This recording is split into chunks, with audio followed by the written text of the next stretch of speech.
Hi there at the PokerSS channel. In this video, you'll learn how to make your first decisions on the flop in no-limit Texas Hold'em poker, how to minimize your own mistakes and still play a versatile and aggressive style of poker.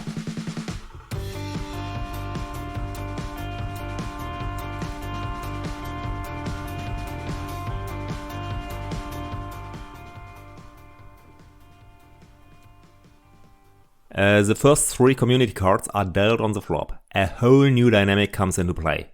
The complexity is very different from the choice of starting hands pre-flop and makes it almost impossible to play purely by the charts. It's so important to understand the basic characteristics of the flop and to be able to find answers to the relevant questions for the rest of the hand before you take your first actions. Possible questions you want to have answers for are: do you really want to keep playing with your hand, or is it better to give up? Do you want to play aggressively or passively? What happens if your opponent defends aggressively, forcing you to make difficult decisions? What is the maximum number of chips you'd like to play for?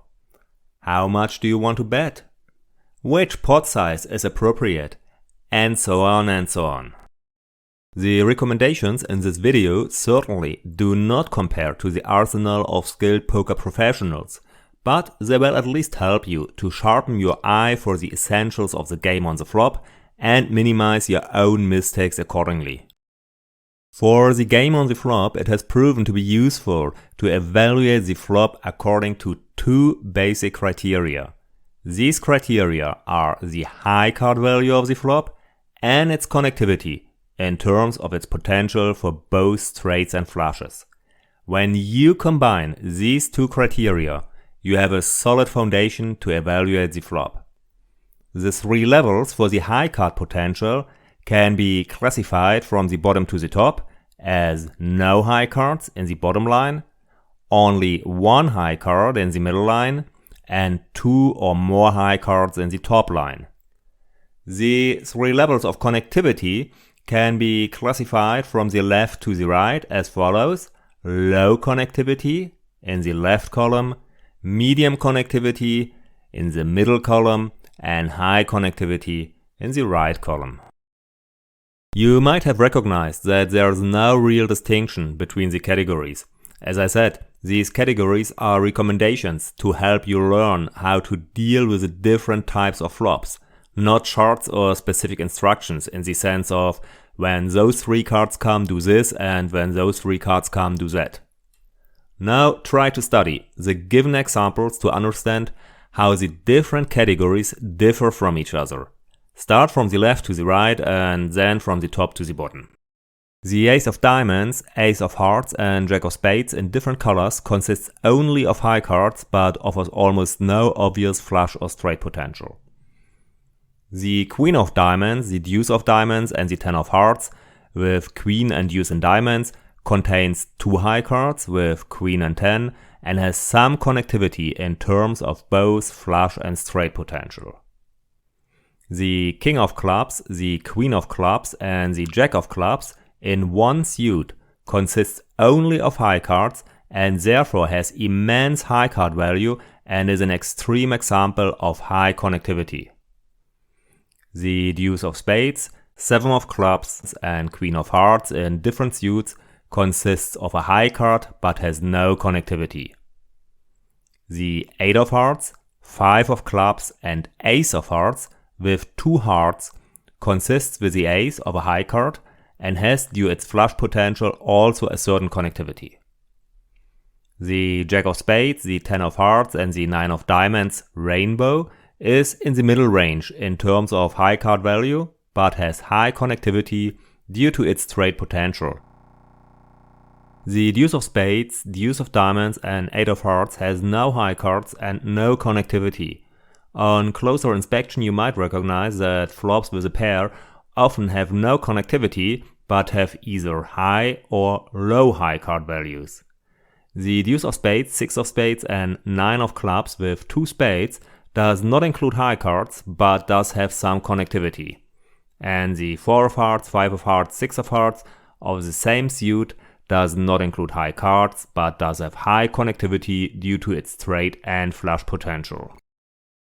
Now that you've classified the flop in terms of high card heaviness and connectivity, you can decide how you want to play.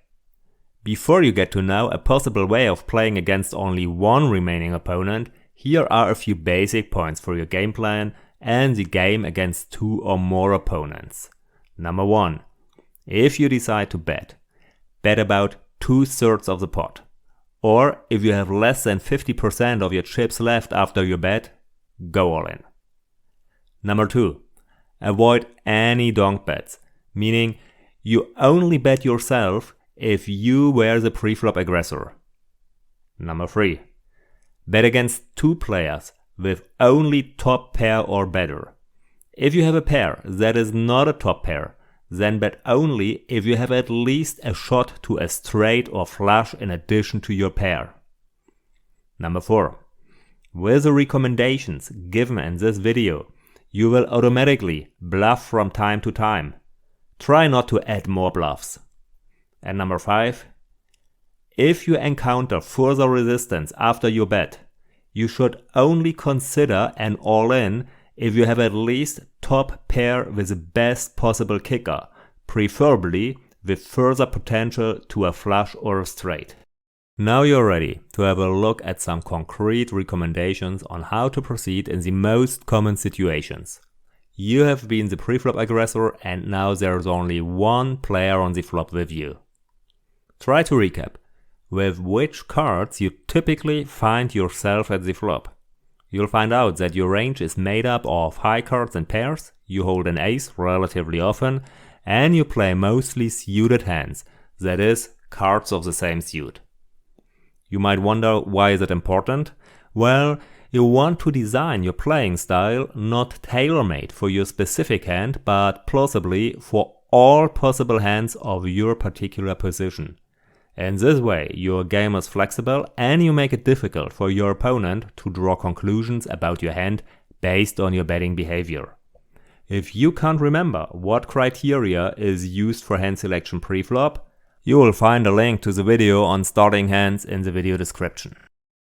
In case the flop has high card value and low connectivity, you simply always make a continuation bet. You've hit the board many times, so you can make a credible bet even when your hand doesn't give you anything. In case the flop has high card value and medium connectivity, you always bet. Because of the high cards, you have hit the board often and can make a plausible bet. In case the flop provides high card value and high connectivity, of course, you bet 100% of the time. You have hit often and a bet from you is correspondingly plausible. In case the flop provides medium high card value and low connectivity, you also bet 100% of the time. The high card makes your bet plausible and your opponent often hit nothing. In case the flop provides medium high card value and medium connectivity, you only want to bet if you hit top pair or better or at least a strong draw, for example a shot to a flush or a straight. You'll find that this is less of an exclusion criterion since you're still betting relatively frequently, but rather an optimization of your betting behavior. In case the flop provides medium high card value with high connectivity, you want to appreciate that your opponents have very often hit something here, so you can't drive them away with your bet. So you only bet when you've hit something and are holding a draw. This situation will be so common on these boards that you can consider betting 100% of the time from MP3 on. In case the flop provides low high card value with no connectivity, you bet as soon as you hold at least ace high.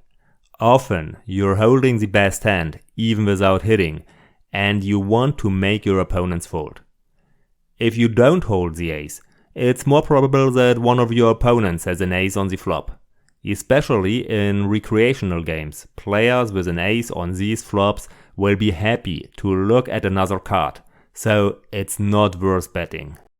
Once you find yourself on a flop with low high card value and medium connectivity, you bet as soon as you have top pair or better or a strong draw, meaning a strong shot to a straight or a flush. If you haven't hit anything, you'd better give up and wait for the next hand. And if you find yourself on a flop with low high card value but high connectivity, you only bet if you are holding an overpair with jacks or better, or if you are holding a top pair or better with a draw. You can rarely make a credible bet on these flops, and you'll often run into opponents who have hit something and want to continue playing accordingly. Finally, a well-meant warning. If you encounter resistance, reassess the situation in any case. For this purpose, I especially recommend the study of the concepts of odds and outs. The respective video is linked in the video description. In this video, you have learned a method to classify the flop into 9 different categories. You do this by evaluating the high card value of the flop and its connectivity.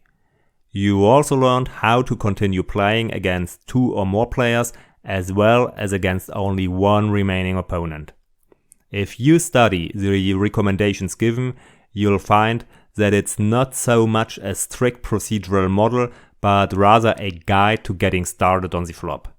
Consequently, you should not blindly follow the suggested recommendations, but rather delve deeper into the subject of flop play as you gain experience and make your own adjustments. Did you like the video? Please consider liking the video.